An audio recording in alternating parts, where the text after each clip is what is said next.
it wasn't that I took a psychedelic and everything about my life changed. It was that I took a psychedelic, had an experience that caught my attention when getting arrested, when going to rehab, when having my life generally fall apart didn't.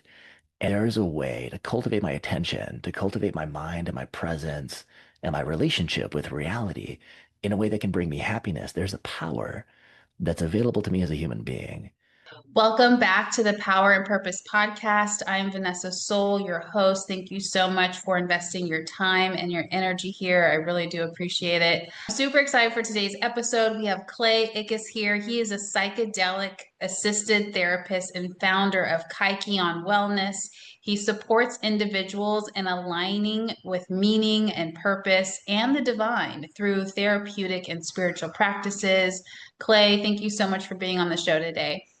Absolutely. It's a pleasure to be here. I'm looking forward to diving in with you. Yes, amazing. I love your voice. Yeah, that's sweet of Do you. I you, get that. do, I do get that do a people lot. ever say like they love your voice? Oh, all the time. I do a lot of audio work, and also one of my main modalities is yoga nidra or integrative restoration. So I often use my voice in kind of like a hypnotic way to support people. That's what I mean, it makes sense, right? Because you do psychedelic assisted therapy. But yeah, I love yoga nidra. And when you said yoga nidra, I can imagine what that would look like or what that would feel like and sound like with your grounding voice. Love it. That's sweet of you. Thank you. Yes. So I love asking people, who are you and who are you not? Such a delightful question. So in Yoga Nidra, we work with this idea called Sankalpa. Sankalpa is our overarching reason for being on the planet, its intention, sort of roughly translated. So my Sankalpa is, and this is who I am the creative universal power itself, embodied in the service of a more beautiful psychedelic world. So that's my like high level claim on this earth to my power, to my purpose, to my essence, my essential nature. So that's kind of who I am. Who I'm not, I play a lot of roles, right? I am a therapist, I'm a friend, I'm a lover, I am a writer, I'm an explorer, an adventurer. But really, I'm not any of those things, right? There's something deeper. Like who I am is the essential creative force that animates all of those tasks and animates all of those things. Those are things that I do, but what I do is not who I am. What I am is the sort of fire that illuminates all of those activities. And that's kind of how I conceptualize myself and who I really am.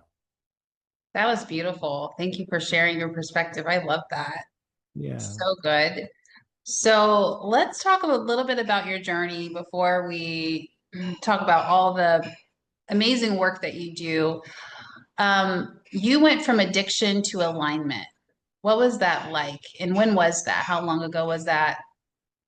Yeah. So when I got out of rehab I got a juvie on my 18th birthday and then kind of immediately went into an inpatient rehab program. So like 16, 17 in active addiction. By the time I went into rehab, I was an IV amphetamine user. And I came out and was still kind of in it for a couple of years, maybe like a year and a half, 2 years. I found psychedelics and started working with them really intentionally when I was 19. The story always goes for me because I was saying yes to drugs. I said yes to psychedelics. They were categorically different and they got my attention when really nothing else could. So it wasn't that I took a psychedelic and everything about my life changed. It was that I took a psychedelic, had an experience that caught my attention when getting arrested, when going to rehab, when having my life generally fall apart didn't. And it sparked this curiosity in me. And so I happened to have the fortune of having a book in my house by the Dalai Lama called The Art of Happiness. And just became curious about it. It was sort of like glowing on my shelf, my mom's bookshelf. And I read that and was like, oh, there's a way to cultivate my attention, to cultivate my mind and my presence and my relationship with reality in a way that can bring me happiness. There's a power that's available to me as a human being. And so I discovered that path of power and practice and presence about like 18, 19. And then the rest of my life up to now has kind of been a devotion to that. So yeah, my addicted part, the part of me that craves like to move away from reality, right? The part of me that craves to just distract or to avoid, to be somewhere other than where I am, he's still kind of here. Like he's still present in my system, but I've recruited him now into the service of my work, into the service of my passion and my devotion. So yeah, it started like 18, 19. I'm 32 now, but it's an ongoing practice, ongoing devotion. Wow. Sounds like you do some part work, IFS therapy. Is that I right? Yeah, I'm trained in IFS. Same. Yeah. I love it. I love it. And because, I wish more people got an introduction to part work in IFS, before we're adults. While, Oh, while those parts are like, being formed or just like in the development of our lives, it's so important. And it, for you personally, did you, when you were making that transition from addiction into working with psychedelics, were you receiving part work therapy, or is that something that you started to get into more towards your sober journey? yeah, so Vanessa, I so agree with you. The tragedy, I often think about like the tragedy and the robbery of public education. To spend 12 years in school and never once was anybody like, hey, this is how you regulate your nervous system. This is what it means to be in relationship to your own mind. It's like memorize the dates and the times of all of these things, but don't look at all about your relationship with yourself. So I so resonate with that and echo that. I really wish parts work would have been taught in school or even like basic emotional regulation. There's like a home ec class. So why not like inner home ec or inner family ec, right? Yeah. So no, I did not find parts work formally in those early years. I found meditation, found some teachers like Ram Dass, the Dalai Lama, and some books that were really important to me. There was one guy, David Icke, that I got really into, but parts where it kind of came out of me organically. I wrote a letter to my younger self, and I sort of sensed inside there was this pain that was like still speaking to me, and it seemed to be speaking from a voice that was younger than who I was. I kind of recognized intuitively that there was something happening inside of my mind that was not who I was in that moment. And so I undertook this sort of process of like identifying and trying to update what was going on inside of myself. And I did that through like labeling and naming parts, but I didn't know about IFS. And actually, my intro to parts where it came through James Fadiman, who's a psychedelic researcher and author. He wrote a book called Your Symphony of Selves. And reading that book, oh, maybe like 5 years ago, something like that, that was kind of my formal introduction to parts work. And then I found out that there were all these connections between MDMA assisted therapy, which is something I'm really interested in, psychedelic assisted therapy, and parts work. So yeah, it wasn't present in the early days in a formal way, but it kind of emerged organically out of my own relationship with myself. I love that. I think I had a similar experience as well. And I feel like IFS will find people. It's like a calling. It Uh, will find you. Like the energy, the concepts, like you already started to develop your own, you already started to label the different parts of yourself before you even knew it was a thing. And then, when we find out it's a process, a concept, a therapy modality, then we can go deep within it. So yeah. I love that. Yeah.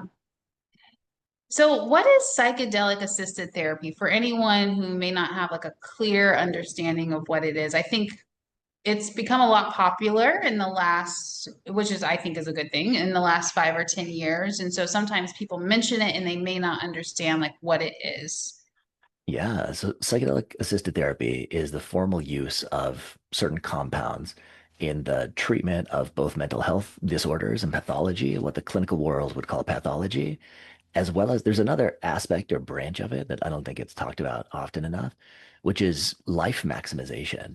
So, psychedelic assisted therapy is the clinical professional use of psychedelic tools in order to treat mental illness and also to optimize the course of somebody's life.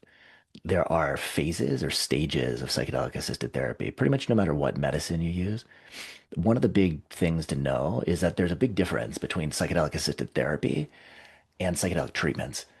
Often people will go to a ketamine clinic, right?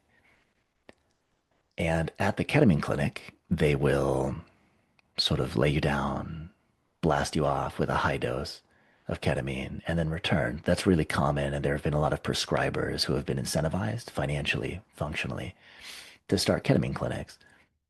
If in the sort of demographic that I'm in my algorithm niche, I get these advertisements of like, oh, start a ketamine clinic, be a psychedelic therapist. What I will say is that's not psychedelic therapy, right? Laying somebody down, blasting them off on ketamine, leaving the room, that's not psychedelic therapy. That's we call it ketamine treatment. Psychedelic therapy exists of phases, including intake and assessment, right? Where you have a conversation with somebody about what's happening for you. They get an understanding of you. There's preparation. In the preparation phase of genuine psychedelic therapy, you're looking to build safety, connection, intention, and surrender. And I could sort of go through each of those things, but there's preparation. And then there's the administration session. During the administration session of genuine psychedelic assisted therapy, you have a practitioner with you who's been training in a really genuine way and putting a lot of effort and focus and time into learning how to show up for you and with you in the psychedelic state. And sometimes people and practitioners have different modalities and methods and tools. But like for example, I use a lot of IFS and some EMDR and some yoga nidra techniques in conjunction with psychedelic. That's what it means. Combining tools of therapy or coaching or whatever modality with the medicine experience itself.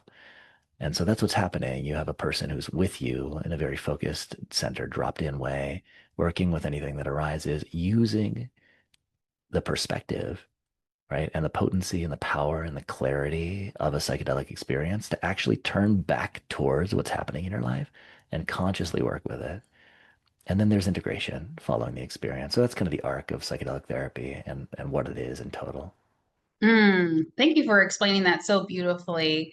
And so, my question to you is, what are some challenges that may arise? Not that they have to arise, but what are the challenges that may arise for people who do the treatment, right? The treatment without the therapy part. And before you answer, I'll just say for me, I've done it without the therapy part.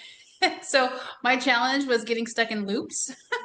Like the medicine got me somewhere, it allowed me to access something, a memory, a feeling, an emotion, and I'm in the journey. So I can't observe myself, and even though I am trained in IFS and all the things, it was just difficult to kind of get myself out of a loop. That was my own personal struggle that I've had when I did ketamine as a treatment, or just without a professional kind of guiding me. So that's one example. And what are some other challenges that people might experience?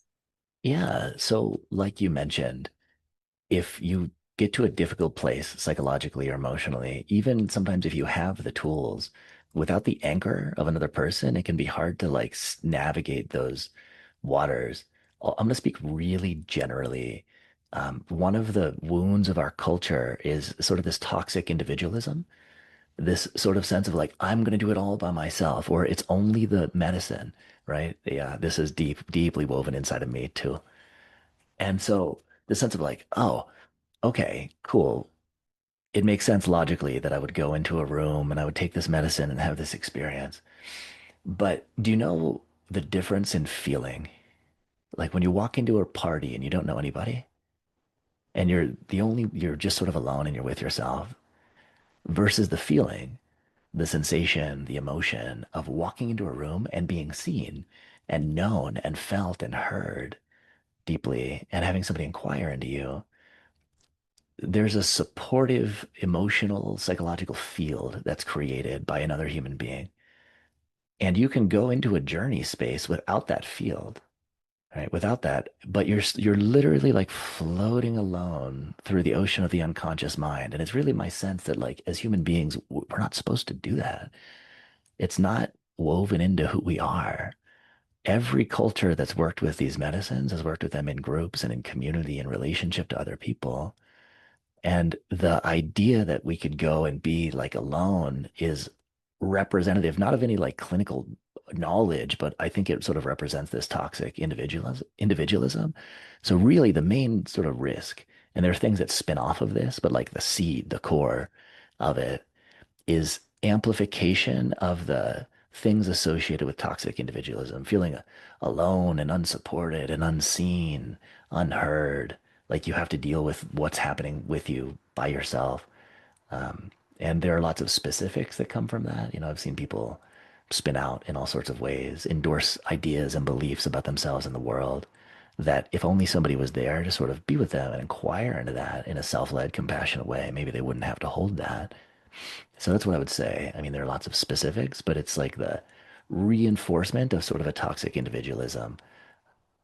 Yeah, I never thought of it from that standpoint. And it's like, if you think about it, when we isolate in general from people or other things, not a lot of good comes out of it. And I'm talking about like, isolate, not just spending time with yourself for rejuvenation. I'm talking about like, we all heard about people who, during COVID who were isolated from friends, family, so many people for such a long period of time, right? And it took them into a different place. And so, yeah, that toxic individualism kind of, not allowing yourself to be supported, not allowing yourself to receive, can really restrict your growth and like what you're trying to do. So thank you for sharing that. And then are there any other challenges that people might have experienced when they did psychedelics, without the professional support? Yeah. So this is what I'll say. There is long-standing anthropological cultural evidence to strongly suggest that we can productively work with psychedelics outside of a clinical context.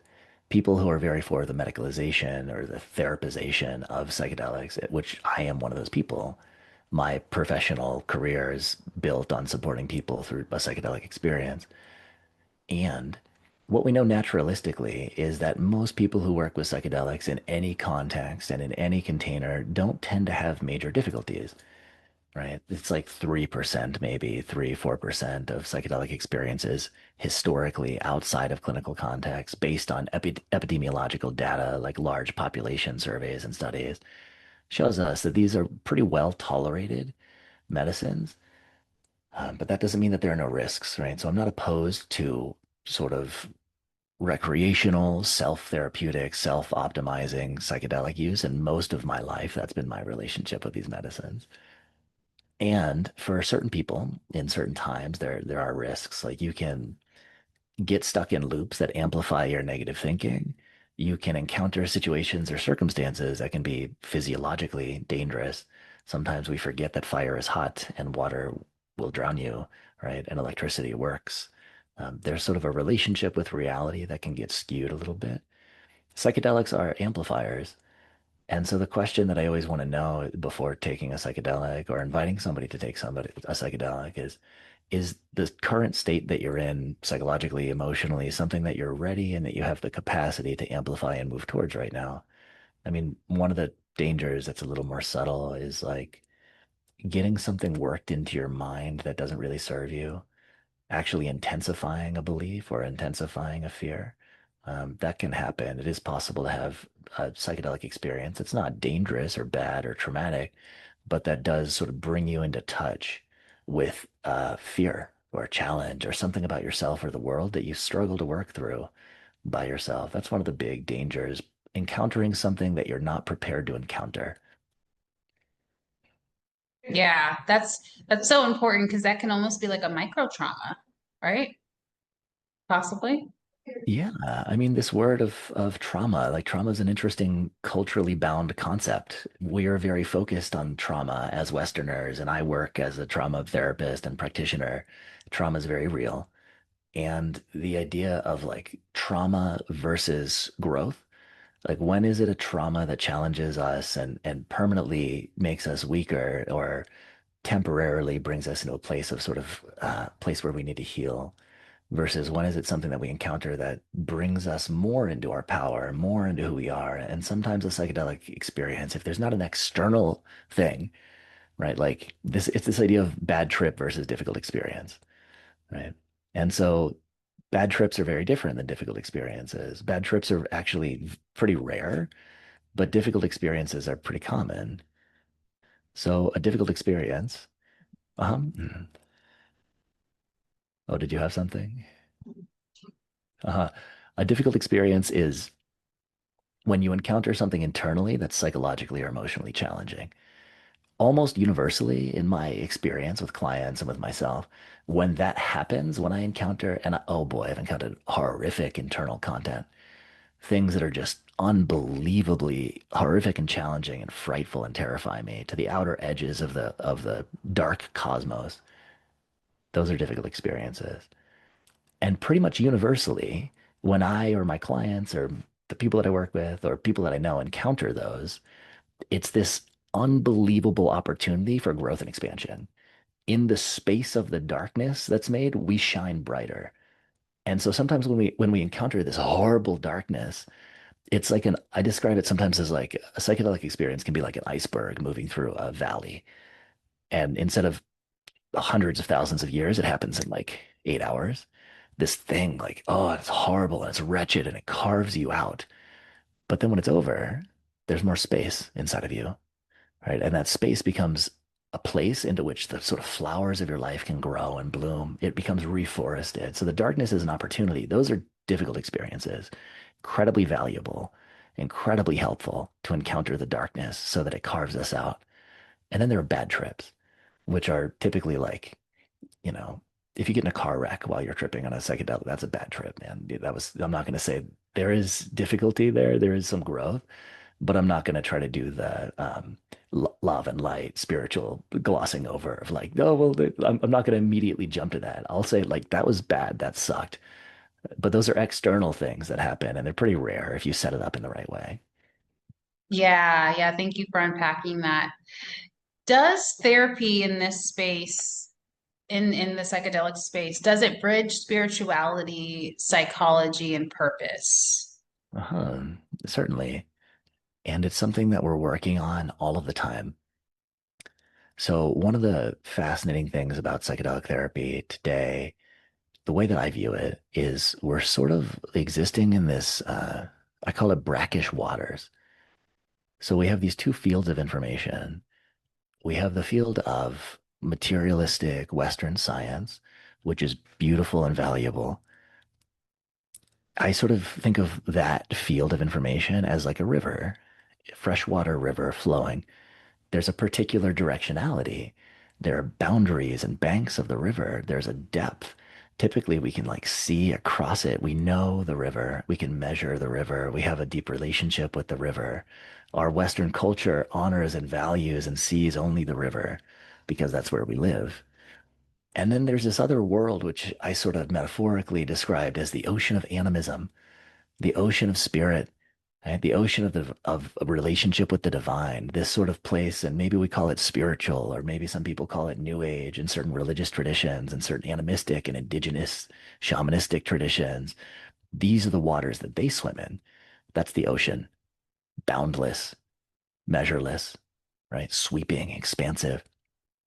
Psychedelic therapy is the place where the freshwater river of science meets the ocean. It's brackish.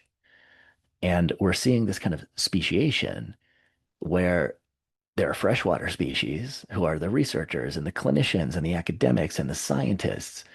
And then there are saltwater species, which are the true indigenous shamans. Like I've sat with Mazatec, a Mazatec elder who's been at his altar for 50 years. I've sat with Shipibo teachers who have been drinking medicine since they were children, right? People who are deeply, it's not like 5 or 10 experiences and then they're a practitioner. It's that they were born into this tradition and they've known nothing else and they've been in relationship with the medicine that they serve their entire life. They know that landscape with everything that they are. And like they live in this world that, from the materialistic scientific perspective, is false categorically, right? Categorically untrue in the invocation of spirits and in the invocation of the divine. Right. And same from the perspective of the shamans. The shamans and the indigenous people, the people of the saltwater, of the boundless, look at the freshwater species and say, like, what are you people doing? You're missing the fundamental thing that we're all talking about. You can't reduce it down to something you can measure. And so psychedelics are the place where these meet. And predictably, we are working that out. Right? Like we're in the process of developing systems of understanding and relationship to ourselves and the world that sort of bridge this gap. As a practitioner, I have my own ways of doing that, but they're still under development. Like psychedelics are inherently, the word means soul revealer, right? The psyche de l'âme, soul revealer, to reveal the soul. And in the Western world, we've sort of come away from what the soul really is, or the idea of purpose, of a divine relationship with our who and what we are. And it's my hope and my intention and my practice to bridge that gap. There are people who don't speak the language of the soul and spirit. And if you say that, some of my clients, and if you say that, you might burn rapport. And similarly, there are people who don't speak the language of Western psychology and science. And if you're too scientific, you'll burn rapport with them.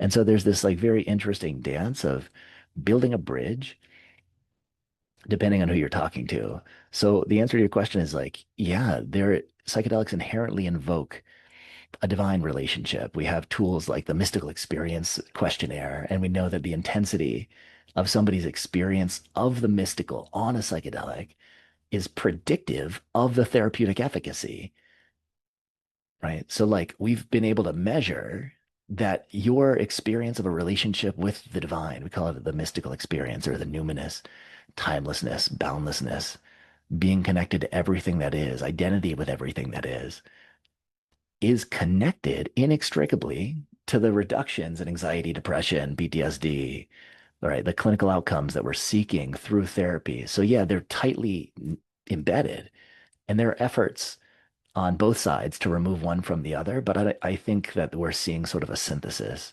in psychedelics, and that's what's really needed is a synthesis of science and the divine. Um, but it's incredibly nuanced and incredibly complicated.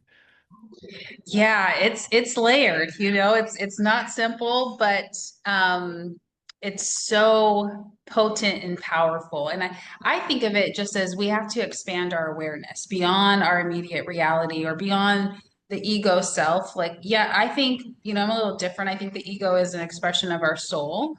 But yes, and then there's the soul, and then that is vast. And with my experience, my first psychedelic experience, and I wasn't prepared. I didn't know what ayahuasca was when I signed up for it. I didn't know I signed up for it. I thought I signed up for a yoga retreat, but in the 7 days of doing that, that connectedness, that oneness, that mystical experience, talking to God, being with God, being next to God, like kind of being like in all these different contexts to the universe.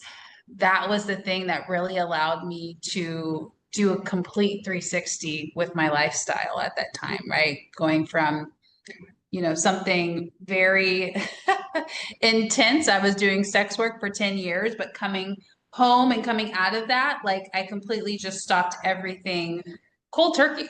Almost. Actually, not even almost. Just, but it was that soul expansion. It was connecting to the soul again, soul retrieval. I don't know if I think you used a different word than that, but it was all of those things and that mystical experience and seeing my other lives during some of those journeys to kind of see like how it all connected and just coming out of that immediate emotional, mental, or physical or material survival mode, because that's kind of illusion within itself. So let me know any of your thoughts on that. But that's what kind of comes to mind for me as we're speaking about this. Yeah, what a beautiful experience, potent, immediate directionality. Sometimes I think of them as like a tuning fork, right? It's like you get this ping and it can be a little disruptive if you're living out of tune. And you hear this like, like, whoa, that was very intense. And then the feeling of that, the feeling of hearing for even just a moment, the true sound of your heart or the true sound of your spirit aligns and tunes your life. And then everything that's not that becomes immediately recognizable with sometimes with a psychedelic experience or a very intense spiritual experience of some kind, mystical experiences, we touch these states and then we carry that into our life and we still hear it's like if you're learning music, right? And you hear like a C enough, you can hear it in your mind. You know what that sounds like and you can call it up and then you can sort of tell immediately what's in tune with that and what's not. And the heart plays a similar sound. The spirit plays a similar sound. And when it sounds like what you experienced. was you felt what it sounds like and what it feels like to be who you are. And you recognized immediately that the song that you were playing with your life was sort of out of key or out of tune with who you really are. And you immediately adjusted. That's incredible. Yeah, what so well put. And these are the types of transformations that happen, right? This is, and I know everyone's story is different and unique, but would you say that this is like a common path or journey of transformation that can happen with using psychedelic assisted therapy? It doesn't always happen in that same way. Sometimes it takes repeated sessions, repeated experiences. And, a lot of people come to this work with a desire for it to change everything. Some people that I work with, it's like, I've tried everything and I want this to be the thing that saves me. And often I feel some concern about that. Like, I don't want to present this as the path or the way. The path or the way is, Buddhists call it dharma. That's the path or the way. And that means what it means is like the living of life. And psychedelics can help adjust our relationship to reality in a way that brings the cure, in a way that brings health and happiness and all the things that we're looking for. But psychedelics themselves are not necessarily the thing that can do it for everybody. So like, yes, it can and it does happen. And just because you hear what it sounds like to be in tune doesn't mean that you're living your life in tune. It's a practice, a devotional practice in your relationship, in my relationship to reality, right? Like, it took me 10 years between my first psychedelic experience and where I am. Probably it took me like 8, 9, 10 years to integrate some of those first experiences. And the integration is the living of our life. So, like, just because you can hear or see doesn't mean you can reproduce it. The integration is going from the place where you can hear the song of your life in your mind and in your heart. And psychedelics can reveal that, but then to play it, to learn how to play it in the way that you live, in the way that you speak, in the way that you think, in the way that you hold your body physically in the world. That's the sort of path or the way, in the way that you relate to other people, in the way that you make your money, the things that you expose yourself to, your diet of all kinds. So, like, yes, psychedelics can be corrective, but the degree to which they can do that depends on your readiness, your environment, all these things. Yeah, so beautiful. And I love that you said it took you 7 or 8 years to integrate because I think some people, or I don't know, maybe it's only on Instagram. Maybe I'll just say, maybe it's just the people on Instagram saying like integration is, or they allude to like maybe it's a 2 week process or 4 week process of integration. So, what is your perspective on integration? And I know it's not defined by a time. So I'm not trying to create that expectation, but it is a process that's probably not bound by time itself. And it is hard to define. So I'm just interested to see what is your perspective on integration. Yeah, so the I offer integration sessions in like the 2 weeks following session. And in those specific integration sessions, we have like integration sessions and integration work between a practitioner and between a client. And then we have like what integration really means. In the integration sessions, I'm working to sort of identify places in the system of the person, in the mind, in the emotional field, or the body that are still holding charge. And then we draw the wisdom of that charge into life. We kind of integration sessions are the process of identifying the specific things that need to be done, the specific things that are being asked of you by the intelligence of your body or by the wisdom of spirit or by the wisdom of the medicine or your higher self. IFS would call it self. EMDR calls it the adaptive information processing system. You know, what is it? Hakomi. Hakomi calls it organicity. Buddhism calls it Buddha nature, Christ consciousness. There is an organizing principle, Atman in yoga, an organizing principle that's been identified by all of these traditions. In psychedelic therapy, we call it the inner healing intelligence. And so integration is listening to the inner healing intelligence, understanding what's being asked of you by the intelligence inside of you, and then aligning your life consciously with that ask. And so in sessions, we can hear, right? Like, I can hear the ask. For me, it's like, Oh, it's asking me to meditate 30 minutes a day or an hour a day, right? Or, oh, it's asking me to write. It's asking me to dance. It's asking me to devote my life to the path of this profession, right? It's asking me to hold my spine straighter and honor the gift of my existence with everything that I do, with every breath that I take, to pray, right? With my mind, with my attention, with my heart, to be in relationship with reality in a devotional way, everything that I do. That's what my integration asks of me. And I'm constantly failing that, right? And then I realign and I come back. And so integration is the identification of what's being asked in the 2 weeks, right? But then real integration is the living of that ask. Beautiful. I love that.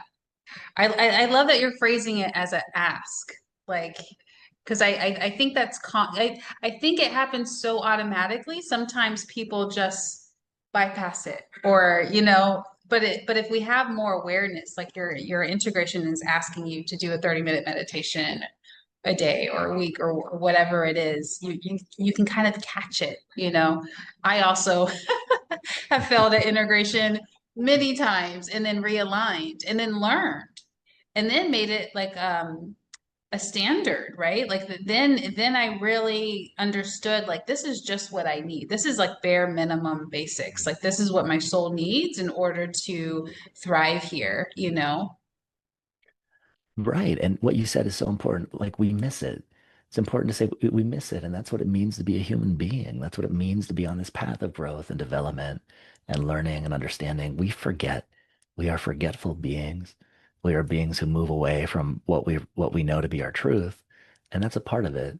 So there is this, it is an ask and an invitation. It's been my experience. I don't always use this language with every client.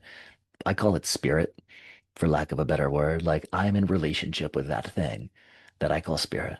And spirit is infinitely patient with me, but also very like clear and like subtle and inviting, but strongly inviting, insistent and diligent in its extension of an invitation, but also patient and forgiving.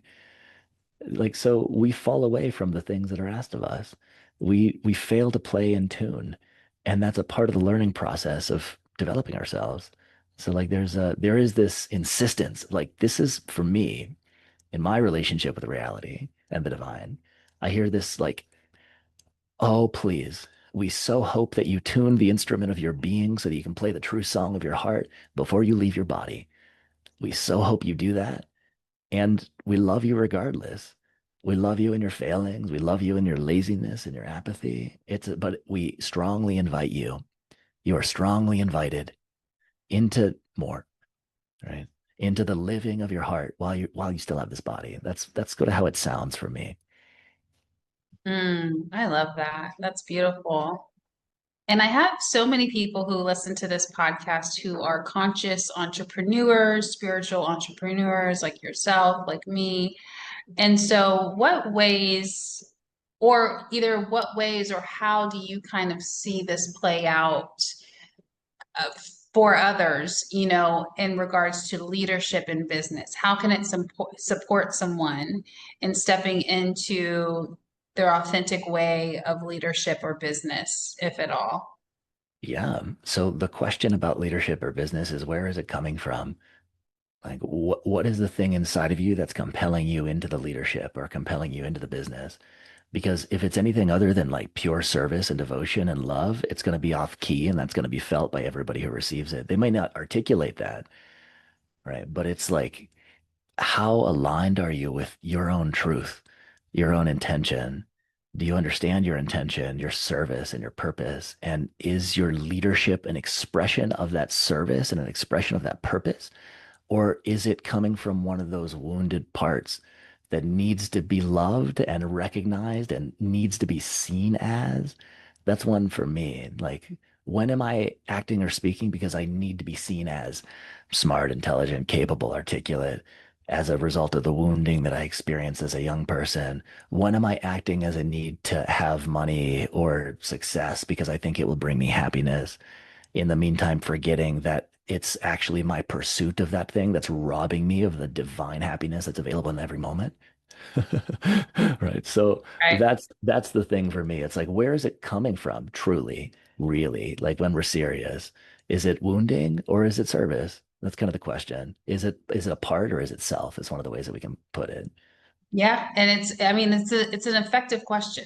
It's a high quality question. It sounds simple, but I think when we really sit with that and journal about it, and you might have some of your parts answering very quickly, like, of course, I'm doing this for service. Oh, the managers are really good. Like, oh, Oh, clearly, the yeah. managers, oh my gosh, they will come and just put up a mask for you and be like, nope, don't go here. Everything's great. Yeah. You ever seen a manager wearing a monk's robe? No. That's so funny. Yeah, those managers manage our. Yeah, can you just give us a quick breakdown? We don't have a lot of time left, but we've alluded to IFS and how helpful it can be in combination with psychedelic therapy, even on its own. Do you just want to give a quick summary, or maybe even the benefits of IFS? And maybe we don't have to go into the managers or the parts, but just kind of like a quick overview.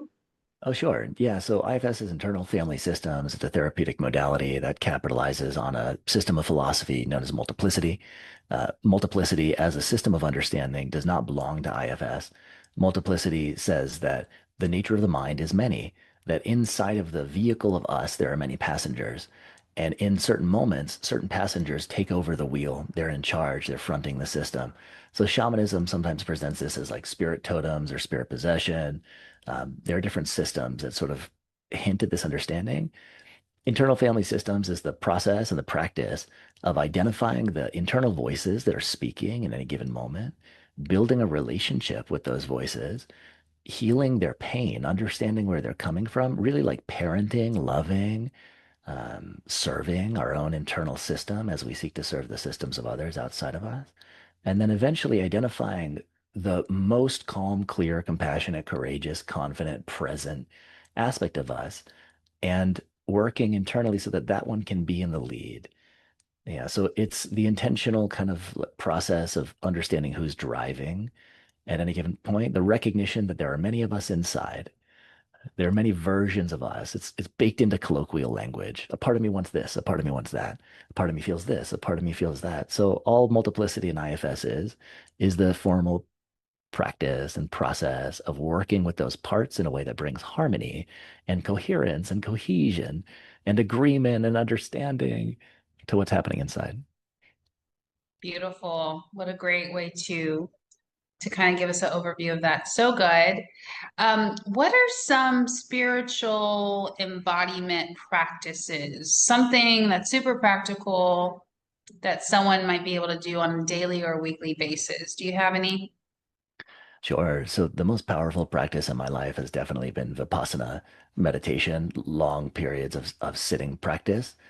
There are secular practices of meditation like mindfulness, basic mindfulness meditation. It's become baked into sort of Western culture in a way. Mindfulness is a buzzword, but it's that way for a reason, especially in the cacophony that is modern day existence, the digital circus that we live in.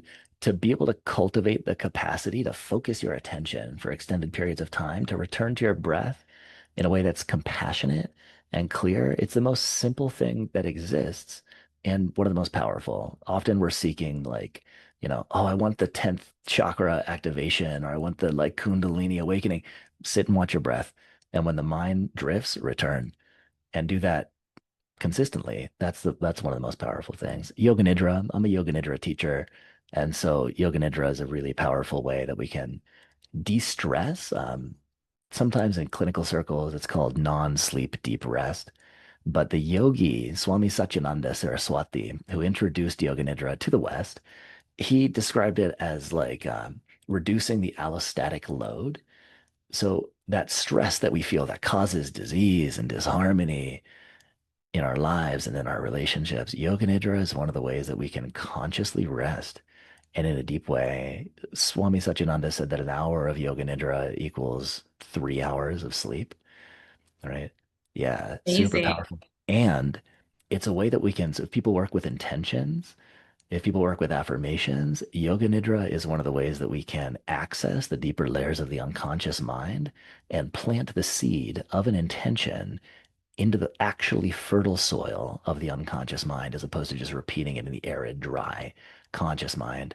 So Yoga Nidra is a tool of allostatic load de-stressing, right? You de-stress your system and you can plant deep intentions like way, way, way further into the soil of who you are than you can sort of in the conscious space. So those are two practices, yoga nidra. Classical yoga nidra is wonderful, beautiful, powerful. Non-sleep deep rest is also really helpful. And then Vipassana or mindfulness meditation. Those are great. Those are great recommendations. Thank you so much. And I used to do yoga nidra pretty regularly until I didn't. But I'm going to revisit it this week. And specifically, I started a 72-hour fast earlier today for that purpose of de-stressing, decompressing, allowing myself to go back to homeostasis, just kind of like just, coming out of like all the busyness, right? That beta brainwave state. Fasting always does it for me, and I'm in a habit stack, and I'm taking this as an invitation from the universe because it's lighting me up every time you mention yoga nidra, and even though I've done it for a while, it's perfect time for me to revisit that. So if this is resonating with you, take what resonates with any of these tools. Oh, and what I want to add is I just recommended yoga nidra not too long ago for someone who was having challenges with just regular meditation. It just didn't feel safe for them, right? To do like a meditation sitting upright in the morning or whatever. It kind of felt like that was creating some more anxiousness or just some challenges. And so yoga nidra, you guys, is it's a alternative. So if you feel like your meditations aren't that great, like try yoga nidra. I think you might get something out of it. Absolutely. Really well guided practices have a cadence to them. And the voice of the person who's guiding it gives you sort of this place for your mind to rest. If you have a very active mind and somebody is guiding a practice of yoga nidra, the mind can sort of rest in that. So even minds who are sort of jumping from here to here have trouble just sitting in silence.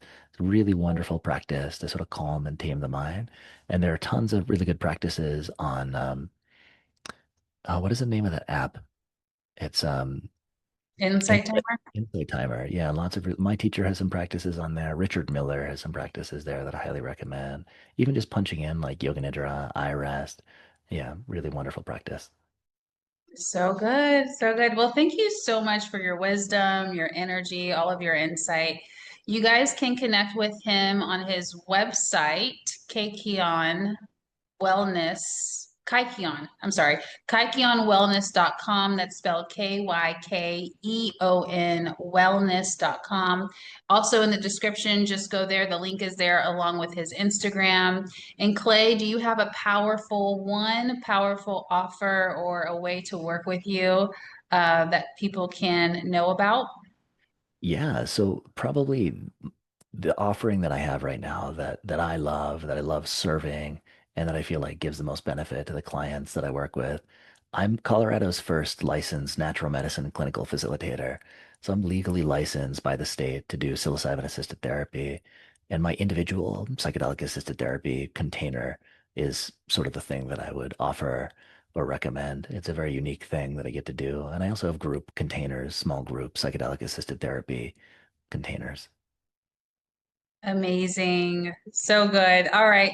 Do you have a quote off the top of your head or a book recommendation for us before we wrap Oh, yeah, I've got a poem. up? Ooh, let's do. Yeah. This being human is a guest house. Each morning, a new arrival, a joy, a depression, a meanness. Some momentary awareness comes as an unexpected visitor. Welcome and entertain them all. Even if they are a crowd of sorrows who violently sweeps your house empty of its furniture, still treat each guest honorably. He may be clearing you out for some new delight. The dark thought, the shame, the malice. Meet them at the door laughing and invite them in. Be grateful for whoever comes, for each has been sent as a guide from beyond.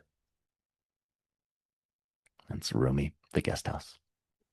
Wow. Powerful. Thank you for sharing that. I hope you guys really enjoyed this episode as much as I did. Namaste and have a great day.